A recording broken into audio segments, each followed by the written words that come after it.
Le chat et un vieux rat.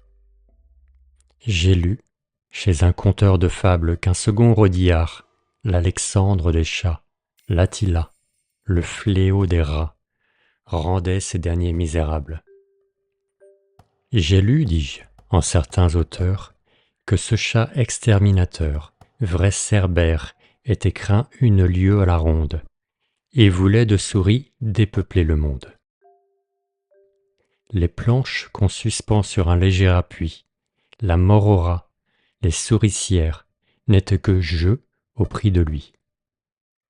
Comme il voit que dans leur tanière, les souris étaient prisonnières, qu'elles n'osaient sortir, qu'il avait beau chercher.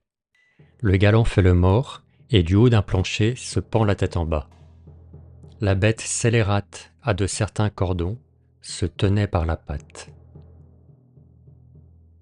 Le peuple de souris croit que c'est châtiment, qu'il a fait un larcin de veau ou de fromage, égratigné quelqu'un, causé quelque dommage, afin qu'on a pendu le mauvais garnement. Toutes, dis-je unanimement, se promettent de rire à son enterrement. Mettent le nez en l'air, montrent un peu la patte, puis rentrent dans leur nid à rat, puis ressortant, font 4 pas, puis enfin se mettent en quête.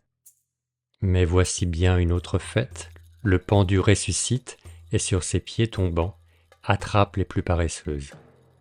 Nous en savons plus d'un, dit-il en les gobant. Ces tours de vieille garde, et vos cavernes creuses ne vous sauveront pas, je vous en avertis. Vous viendrez toutes au logis. Il prophétisait vrai, notre maître Miti. Pour la seconde fois les trompe et les affine, blanchit sa robe et s'enfarine. Et, de la sorte déguisé, se niche et se blottit dans une huche ouverte. Ce fut à lui bien avisé. La jante trotte menue s'en vient chercher sa perte.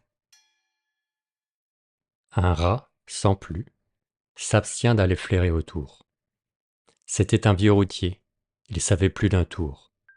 Même il avait perdu sa queue à la bataille. Ce bloc enfariné ne me dit rien qui vaille, s'écria-t-il de loin au général des chats. Je soupçonne dessous encore quelques machines. Rien ne te sert d'être farine, car quand tu serais sac, je n'approcherai pas. C'était bien dit à lui. J'approuve sa prudence.